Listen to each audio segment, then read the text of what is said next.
हैं कि अब प्राइस सिनेरियो पे इसका क्या इम्पैक्ट पड़ सकता है और आगे चल के क्या संभावनाएँ प्राइस पे बनती हुई दिख रही है। तो उसके लिए आपको सीधा-सीधे तौर पे टेक्निकल अगर आप जानते हैं टेक्निकल के हिसाब से आप जा सकते हैं, अदरवाइज़ आपको जो अनुमान है जनरली हर साल क्या रहता है, उस पे आपको जाना पड़ेगा और हर साल अगर आप प्रोबेबिलिटी देखेंगे दिसंबर और जनवरी की, इस टाइम पे 50-50% की प्रोबेबिलिटी रहती है भाव को बढ़ने की।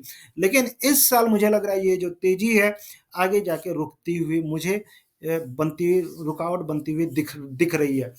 इसका 2-3 कारण है, अगर फंडामेंटली तौर पे अगर आप देखेंगे, तो जनरली अगर इक्विटी मार्केट हो, चाहे कमोडिटी मार्केट है, कोई भी मार्केट हो 15 तारीख से के बाद धीरे-धीरे लोग ट्रेड थोड़ी-सी कम हो जाती है, ग्लोबल मार्केट में लोग क्रिसमस और नया दिन की छुट्टियों के लिए थोड़े से ढीले पड़ जाते हैं, बाइंग कम हो जाती है, एक्सपोर्ट की डिमांड कम हो जाती है, सारी चीज़ें बहुत सारी चीज़ें हैं, जो धीरे-धीरे 15 जनवरी के बाद स्लो पड़ती हुई दिखती हैं।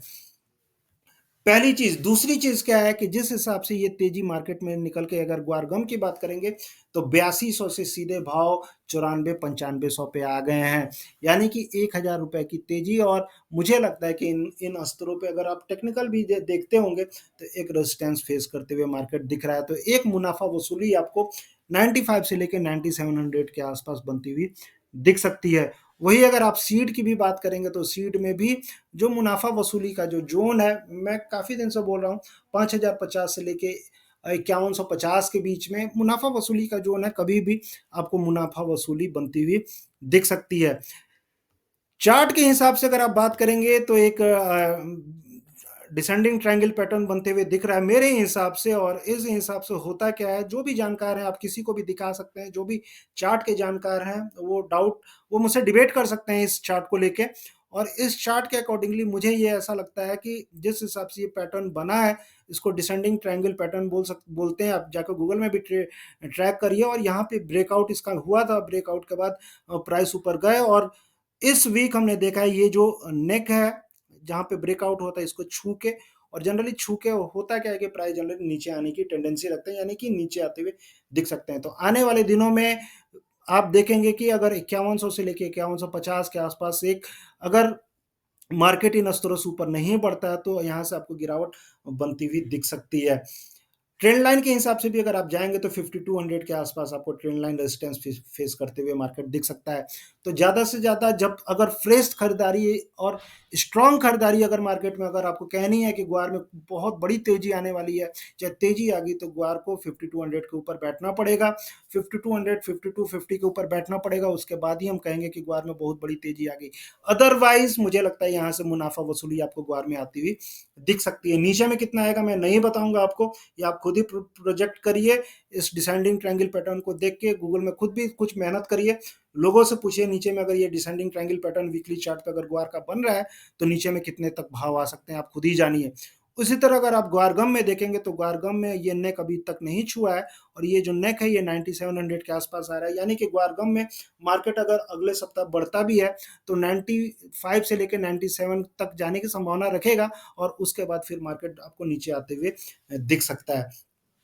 देखते हैं क्या संभावना है, लेकिन वही सलाह रहेगी कि इन स्तरों पे थोड़ी-सी मुनाफ़ा वसूली आपको चाहे ग्वार गम हो, चाहे ग्वार सीड आपको बनती हुई दिख सकती है। तो ये था ग्वार पे मेरी राय। बहुत सारे डेटा में जनरली मेहनत लगती है और जनरली एप्रिसिएशन नहीं मिलता है, लोग सुनते नहीं हैं, जानना नहीं चाहते हैं। लोग बिना सिर-पैर की बातों पे ज़्यादा ध्यान देते हैं, तो मैंने भी छोड़ दिया। मैं भी आंकड़ों के साथ उतना ज़्यादा मेहनत नहीं करता हूँ। लेकिन अगर आपको लगता है कि मैं मेहनत करूँ और आप लोग के लिए चीज़ें मैं ऐसे लेके आया करूँ, क्योंकि ये जो डेटा है, अगर आप विश्वास नहीं करेंगे, ये बहुत सारे डेटा मैंने कलेक्ट किए हैं। जैसे ये ग्वार गम का मैंने आपको दिखाया अभी कि ग्वार गम का मैंने आपको दिखाया कि यूएसए है, परसेंटेज वाइज़ ये सब डेटा मैंने निकाले। 2018 से लेके 2025 तक का परसेंटेज दिखाया कि यूएसए का कितना टोटल एक्सपोर्ट में कितना परसेंट रहता है। हर कंट्री का मैंने आपको दिखाया, रसिया, जर्मनी, चाइना। उसी तरह ग्वार डेरिवेटिव का भी दिखाया, ग्वार डेरिवेटिव में भी नॉर्वे, जर्मनी, रसिया, यूएसए। सिर्फ ग्वारमील की बात करेंगे तो ग्वारमील में जो बैठ के आया हुआ है, तो ग्वारमील में ऊपर में जो कंट्री है, सबसे ऊपर में कंट्री नॉर्वे, जर्मनी, नीदरलैंड, ये नंबर्स भी मैंने निकाले हुए हैं, जिनको चाहिए वो बोल सकते हैं। तो कहने का मतलब ये है कि जो डेटा पे आदमी ये करता है, डेटा के हिसाब से आदमी एक प्रोजेक्शन निकाल पाता है कि आगे चल के डिमांड है कि क्या है और डेटा के अकॉर्डिंगली मुझे कंक्लूजन यही निकल के आ रहा है कि जब तक यूएस के साथ में ट्रेड डील नहीं साइन होती है, एक्सपोर्ट लगभग 15 से 20% तक कम रह सकता है, हो सकता है उससे भी ज़्यादा कम हो जाए।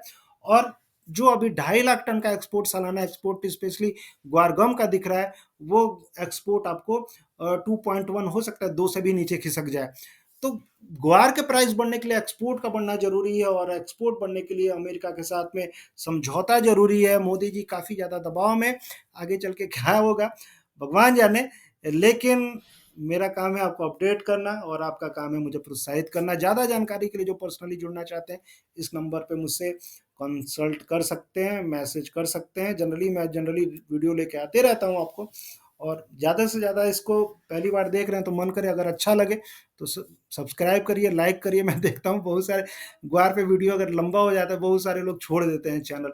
छोड़ दीजिए, मुझे कोई दिक्कत नहीं है, ठीक है। मैं अपने रिसर्च, मेरा एक शौक है, शौक के लिए मैं रिसर्च करता हूँ, चीज़ें लेके आता हूँ, ना किसी के दबाव में, ना किसी के इसमें, डेटा के माध्यम से बातें करता हूँ, डेटा के माध्यम से चीज़ें मैं दिखाता हूँ, ठीक है। तो खुद से भी रिसर्च करिए, और पसंद आए तो लाइक जरूर करिएगा, ज़्यादा से ज़्यादा तक लोगों तक पहुँचाएं। मिलते हैं फिर नेक्स्ट वीडियो में इसी तरह इंटरेस्टिंग। तब तक के लिए थैंक यू, जय हिंद, धन्यवाद। और एक और बड़ी बात